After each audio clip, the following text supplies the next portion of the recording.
احنا اللي هنجيبها، احنا اللي هنجيبها هنا في القاهرة، واحنا اللي هنحسب الامور، والنتيجة مش وحشة والنتيجة طيبة، والكل اللي خايف قول يا رب، قول يا رب، واكتب في الفيديو كده على طول افريقيا يا زمالك.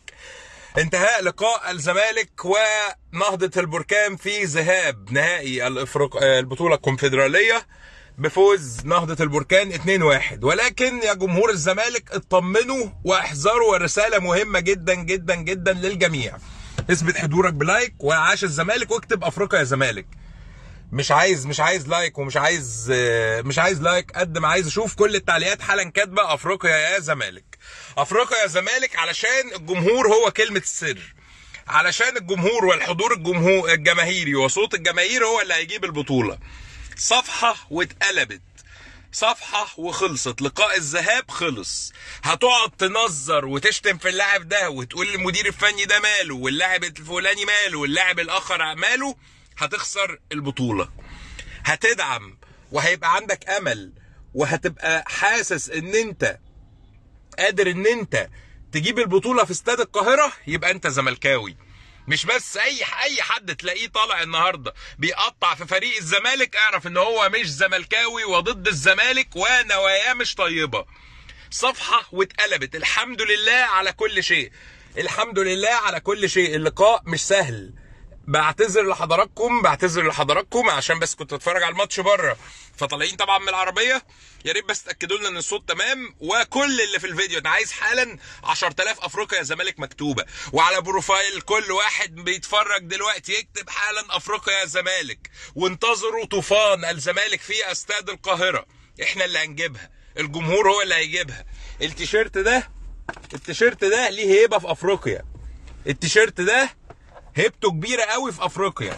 التيشيرت ده لو مش خايفين منه ما كانوش يبقوا خايفين وبيضيعوا وقت على ارضهم. هتكلم عن الظلم التحكيمي اللي تعرض له الزمالك. لاعب نهضة البركان النهارده المفروض يطرد، ضارب احمد حمدي كده. ايه يا اسطى الفار فين؟ عرفتوا ليه كنا بنعترض على الفار قبل الماتش؟ والناس اللي قعدوا يقولوا اصل انتوا عايزين مش عارف ايه وعايزين مجاملات تحكيم. احنا الزمالك مش عايزين مجاملات تحكيم من حد، احنا عايزين حقنا بس. النهارده انا مش هتكلم على اي حاجه حصلت غير في التحكيم، غير الكوره الغريبه اللي اتعملت فيها طق كده في بقه. ايه يا معلم ده؟ ايه يا معلم؟ فين التحكيم؟ كله يكتب افريقيا يا زمالك، كله يكتب افريقيا يا زمالك، كله يكتب افريقيا يا زمالك، كله يكتب افريقيا يا زمالك.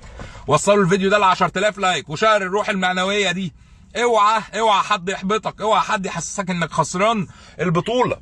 النهائيات دايما بتبقى عامله كده، والا ما كانتش تبقى ذهاب وعوده. شفنا الاهلي قبل كده كسب الترجي هنا 3-1، راح هناك خسر 3-0.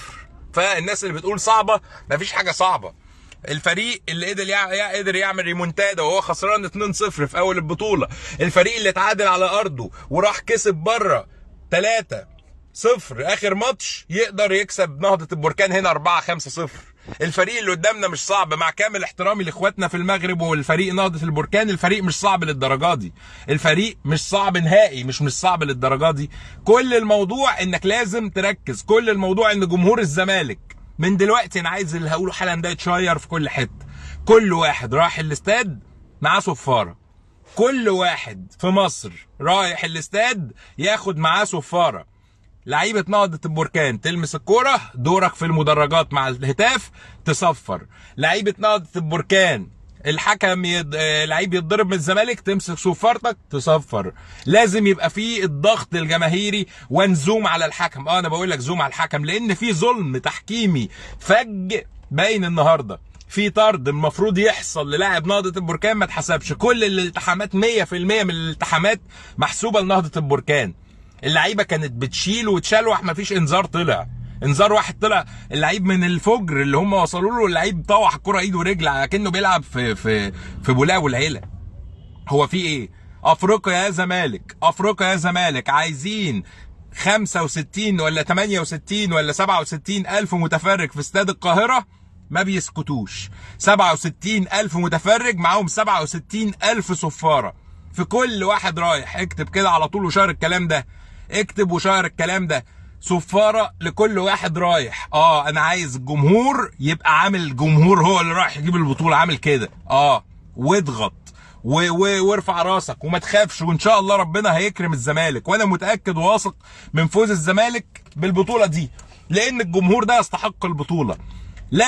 لكن لازم نقول للسيد فوزي لقجع، ولازم نقول لطاقم التحكيم اللي حصل النهارده فضيحه واحنا شايفينها، ومش هنتكلم علشان خاطر هم اخواتنا في المغرب، لا، اخواتنا في المغرب عارفين ان هم اخواتنا في المغرب، لكن اللي حصل مع الجمهور الزملكاوي هناك بعدم الدخول لملعب المباراه اللي بعد ما كان اتفقوا ان الناس هتخش بالباسبور، قالوا لا، الناس مش هتخش بالباسبور، ورفضت السلطات المغربيه دخول الناس بالباسبور. سواء بقى مع الموضوع ده نزل على الكوره بلاس، يعني مش كده يعني. طبعا بشكر كل اللي بيتفرج دلوقتي من جمهور الاهلي اللي بيدعي للزمالك، وبشكر طبعا جمهور الزمالك العظيم.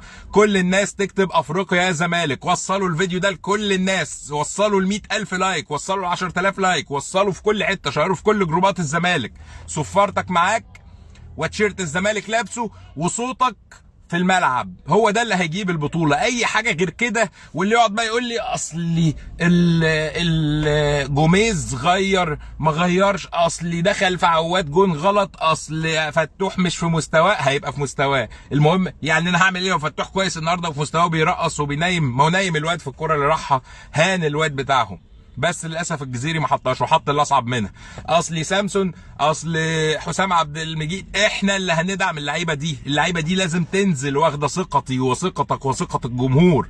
ادعم ادعم ادعم ادعم، اللي يعرف اي لعيب يدعمه. خشوا على بروفايلات اللعيبه واكتبوا افريقيا يا زمالك، خشوا على كل حته واكتبوا افريقيا يا زمالك، على كل منصات الاتحاد الافريقي الكاف، افريقيا يا زمالك، في كل مكان افريقيا يا زمالك. الهزيمه النهارده مش وحشه، انا كنت متخيل، لكن حظك في ضربه الجزاء اللي جت في الاول، كنت متخيل الماتش هيطلع 1-1 بصراحه. لو ما جاتش ضربه الجزاء بالحظ، مش هلوم حسام عبد المجيد فيها، لانه يعني الراجل بيتلكك عشان يدي ضربه الجزاء، وكان هيديها لو دي ما اتحسبتش كان هيدي ضربه جزاء غيرها. لكن اللقاء القادم محتاج 100 مليون مصري في ظهر الزمالك، محتاج 70,000 متفرج في استاد القاهرة يكونوا في ظهر نادي الزمالك، 70,000 صفارة. مفيش واحد في الملعب يا جماعة من غير صفارة.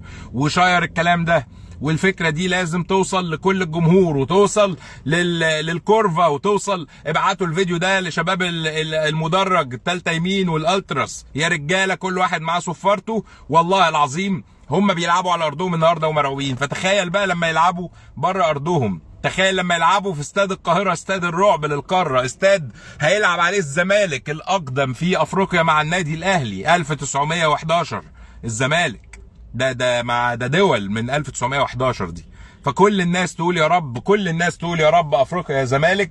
هاخد شويه من تعليقات حضراتكم، وبجد يعني انا مش زعلان، ما عنديش مشكلة خالص ان احنا جه فينا جونين، لكن كنا نقدر نرجع بنتيجة افضل. الحظ ما جابش معانا قوي، لكن معلش يعني، حتى لو الحظ ما جاش احنا ما زلنا عندنا فرصة كبيرة جدا جدا جدا. ان شاء الله باذن الله ربنا عمل كده النهاردة وما حسمناهاش من المغرب، علشان خاطر يبقى للبطولة طعم، ويبقى البطولة روح، والبطولة شكل اخر. بتمنى ان كل اللي في الفيديو حالا يعمل متابعة للصفحة هنا، كل اللي في الفيديو حالا يعمل متابعه للصفحه هنا، ولينك اليوتيوب كمان عندكم. شيروا الكلام ده في كل حته، واثبتوا حضوركم بافريقيا يا زمالك. الشوط الاول خلص 2-1، هننزل الشوط الثاني نجيب 5-6. الشوط الاول كل الدعم للعيبه، وكل الدعم للاداره، وكل الدعم للجهاز الفني، ويا كابتن عبد الواحد كلنا في ظهركم. وصل للعيبه ان كل مصر في ظهرهم وحاسين ان هم هيجيبوا البطوله. فقط استرجلوا، العبوا بتيشيرت الزمالك، اعرفوا قيمه هذا التيشيرت الغالي، اعرفوا قيمه هذا العلم الغالي، التيشيرت العظيم، التيشيرت اللي توج، التيشيرت اللي شارته في كل مكان، في عربيه، في بيت، في شباك، في كل حته. كل الناس الاسبوع ده اسبوع الحسم اللي هيجيب البطوله دي حضراتكم، مش احنا، مش انا لوحدي، ومش اللعيبه لوحدهم، ومش الاداره لوحدهم، ومش الجمهور اللي هيحضر لوحده. لا، الروح المعنويه لازم تكون عاليه، لازم الشحن، لازم نستقبل اللعيبه دي في المطار، لازم نكون معاهم في كل لحظه. ونكسب هنا ان شاء الله. انا بقول لك من دلوقتي لو ربنا كرم 3-0 اقل حاجه، لو السيناريو اللي قلته ده حصل، كله رفع روحه المعنويه، كله وثق في لعيبته، كله دعم لعيبته صح، الجمهور دخل بالصفارات بتاعته، كل لمسه للكوره لنهضه بركان بصفاره، اعتقد ان احنا مش هنكسب 3 بس، احنا هتبقى حفله. كل الناس تقول يا رب. ومعين يا شعباني عمل ماتش كويس، ذاكر الزمالك كويس، حق ربنا يتقال. وان شاء الله باذن الله. الناس بيقولوا لي اسمها الكونفدراليه، ما اسمهاش الكونفدراليه يا الزمالك، اكتبوا لهم الكونفدراليه يا الزمالك عشان الناس اللي بتتقمص دي. وشير الكلام ده في كل مكان، واكتب عاش الزمالك، عاش الزمالك دائما وابدا. كنت معاكم محمد عبد العال او مادو. اتمنى من حضرتك الدعم بلايك وشير في كل حته، واثبات حضورك دايما بافريقيا يا زمالك، افريقيا يا زمالك، في كل مكان اكتب افريقيا يا زمالك. شكرا، صفافيركم معاكم يوم الاحد الجاي في الاستاد. اللي جاب تذاكر يجهز صفافيره، واللي لسه بيحاول يجيب ربنا يرزقكم تجيب، لكن الاهم انكم ما تسمعوش لاي حد يحاول يقلل من اي لاعب، لان هو اللي هيبقى قليل قدام اسم نادي الزمالك وجمهوره العظيم. دمتم في امان الله ورعايته. 1-0 فقط صعدنا، لكن احنا مش عايزين نبقى 1، عايزين نبقى 10، عايزين نبقى 10 والله. انا ليا حق ولازم اخده في الماتش ده. سلام عليكم.